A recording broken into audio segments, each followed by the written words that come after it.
Hey guys, welcome to Boxing Squad for boxing news and views from around the internet. Jarrell Big Baby Miller has broken his silence in the wake of 3 failed doping tests back in April, and he's spoken to IFL TV, one of the biggest boxing platforms on YouTube, to sort of clear the air and get his side of the story across. So I'll go through some of what he's saying, examine the statements, and a few general thoughts along the way. Let's get into it. Buckle in. Let's go. So Jarrell Miller, he opens up the interview correcting Kugan Cassius, saying that there were not 3 drug tests that were failed, only 2 drug tests from 2 different occasions.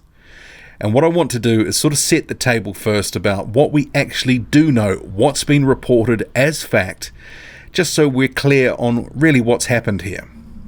April 16. It was announced that Miller had failed a test from a sample that was taken on March 20. It had GW1516 in it. That substance would aid fat burning and endurance. April 19, 3 days later, Eddie Hearn announces publicly Miller has failed another test with another substance. And April 19, the same day, it is announced he's failed a 3rd test with 2 substances present. So Miller is disputing that there's 3 failed tests. And what I think he's trying to do here is be a bit cute with the truth. He's trying to slip and slide a little bit, maybe to pull the wool over our eyes. The 2nd failed test was a blood sample, and that was taken on March 31st. It contained human growth hormone. The 3rd failed test was from a sample also taken on March 31st, but this was a urine sample. There were 2 substances in it, GW1516 and EPO. A blood sample and a urine sample are not the same, and they came up with different findings. And no doubt the testing protocol has done its job here. So along with the original first failed test, announced on April 16th, and the subsequent 2 others on April 19th, a blood test and a urine test result, that makes 3 failed samples. Not 2 as Miller was trying to assert from the get-go. And later anyway, he starts talking about 3 failed tests anyway, so it kind of blew what he was trying to talk about. But on the GW1516, which was found in the system, that was found in 2 failed drug tests. Miller claims it was from a tainted supplement, and that he's paid $1,000 to get his products tested. And when he says products, he's probably meaning, supplements like protein powder, pre-workout, something like that, along those lines. Stuff he can take legally, that he's allowed to take. So he's getting it tested to prove something was in it. And he says, and this is a quote here, "I know for a fact it's a tainted supplement." And that was why he came out with his original denial, which you can see here on screen. Miller vowing in a post on Instagram to clear his name, that he and his team are about integrity, he'll be vindicated, and ultimately this statement was taken down in the wake of the other failed samples. And Miller stated that this first test hindered his mental state. Where did it actually come from? Because he said he had no clue. And he said, "I was the one that pushed for the 3rd drug test that came out that tested positive for the HGH and EPO. I was the one, I want to get tested. This cannot be real." So when the next test came out, the 3rd one, I sat back, what the hell is going on? And you notice Miller does reference 3 failed drug tests in that statement after correcting Kugan Cassius initially, as I already alluded to. But also he references to pushing for the 3rd drug test, that he wants to get tested. But the reality of the situation was the VADA testing, it was done weeks earlier. It wasn't done after any failed tests. It was the results that were being published and coming out in April, where the testing was done in March. Whether he liked it or not, he couldn't influence anything related to the testing after the test had already been done. So how did the EPO and HGH get into Miller's system, given that they'd need to be injected? So Miller's explanation here is an elbow injury, which he says he was given a stem cell shot, as he says it contained growth factors and EPO. And that was what caused, as he put it, the red flag to go up. And he went on to say it wasn't for muscle growth, it wasn't an anabolic steroid, And that sort of talk about anabolic steroids stems from miseducation.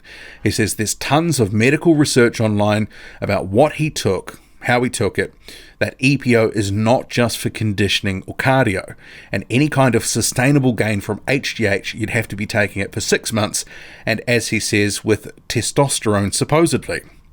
He says he took 1 shot for his elbow and it was bad advice, and he says he owns up to it. He says he's not making any excuses and it was a bad call for his injury. But he said that he's still trying to work out how the GW1516 got in his system. And that shot for his elbow, he went on to try to emphasize his point that it would give him a 0.02% chance of gaining any effect of an anabolic gain or something that would help him in the fight on fight night. And then he went on to again stress and ram home the point that he didn't take any anabolic steroids.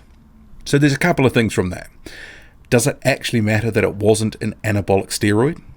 He had 3 banned substances in his system, one that he still can't account for 6 weeks later. And Miller, he's also admitting to injecting HGH and EPO into his system, something that he claims was done for medical purposes, for an injured elbow, as he says. And in terms of blame, he says no one else is to blame but himself, that he was the one that made the call to get the injection. And we're led to believe from Miller that this shot had a cocktail of EPO and HGH in it, and somehow he didn't do any due diligence on what was contained within it, that he allowed himself to be jabbed in ignorance of what was being pumped into his system.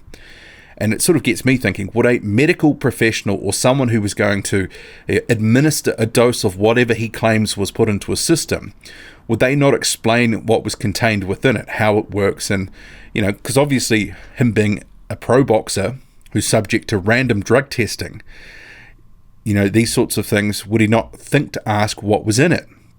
And would he not think to advise VADA that he'd undergone a medical procedure? And just also, when did all this sort of happen? It was very vague in the actual, interview about when some of this occurred. But right now, he says, I'll be starting VADA testing in a week or 2, and he'll be on it for about 6 months, and he'll try to prove to the commission and sanctioning bodies that he's 100% clean. And this is a direct quote here, that this was a one-time mistake, that this was an accident.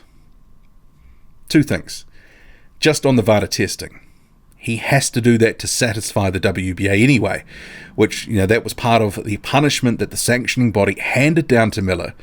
So not only is Miller dumped from its rankings for 6 months, it requires him to do VADA testing at his own cost and then submit the results if he wants to get back into the rankings. So he had to do it anyway. This is not something he's just doing off his own bat here. But just another thing with this, starting the VADA testing in a week or 2. Think about this. The WBA ban, the VADA testing requirement, that was all reported and came out at the end of April. So what is the delay? Why hasn't he started VADA testing already? By the time he does, which is a week or 2 from now, from what he is saying, not me, him, there's actually a big hole of time that's unaccounted for a guy that's just failed 3 doping tests that, contained 3 different substances. Not exactly a good look, is it? And in relation to this whole situation being a one-time thing, an accident, as Miller says, anytime someone attempts to claim accident or feign ignorance in regards to drug testing, I do cringe a bit, because regardless of intent, in a strict liability system, which drug testing in boxing is, there are no accidents, just fault. But in this situation, I'm having a real hard time joining these dots that Miller's giving us to come up with some sort of believable story. One which he's had 6 weeks to come up with. Miller asserts for a fact GW1516 came into his system from a contaminated supplement, but there is no proof to actually support this claim yet. Miller also claims EPO and HGH wound up in his system from a stem cell shot for an injured elbow. Over to you how much stock you actually put in his statements and whether you believe, it was a one-time thing, an accident as he alleges. But when he was asked how much damage has this done to your career, Miller stated, not a lot. Later saying, hands down, I'm going to get a title shot and it will come sooner than people think. And you know what? He's probably right. Plenty of examples of fighters who failed tests and later coming back. And sometimes these things just blow over and fans forget. It's still fresh right now, so people are looking at Jarrell Miller and talking about Miller in a certain way. In a year or two's time, we probably will forget to some extent. He probably can rehabilitate himself.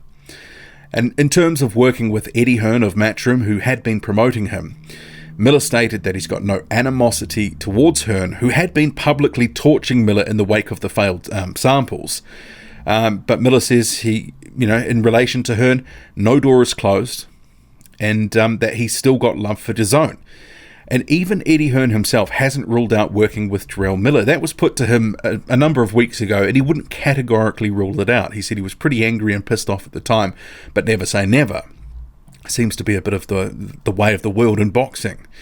But this interview, which was on one of YouTube's biggest boxing platforms, IFL TV, it was meant to get Miller's side of the story out.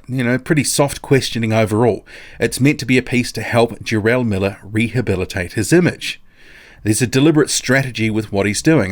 Whether it's going to work and win over fans, it's another matter. That's probably going to take some time. But this is the first step for him to try, overcome what was a pretty horrendous sort of PR, that he found himself in at the time, a situation that was pretty unexplainable.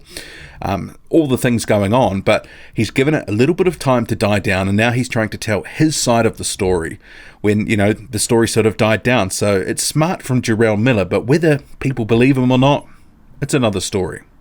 How about you? What do you make of it all? Drop a comment, loud and often. Hit like, hit subscribe. Follow me on Twitter, boxing_squared. I'm out.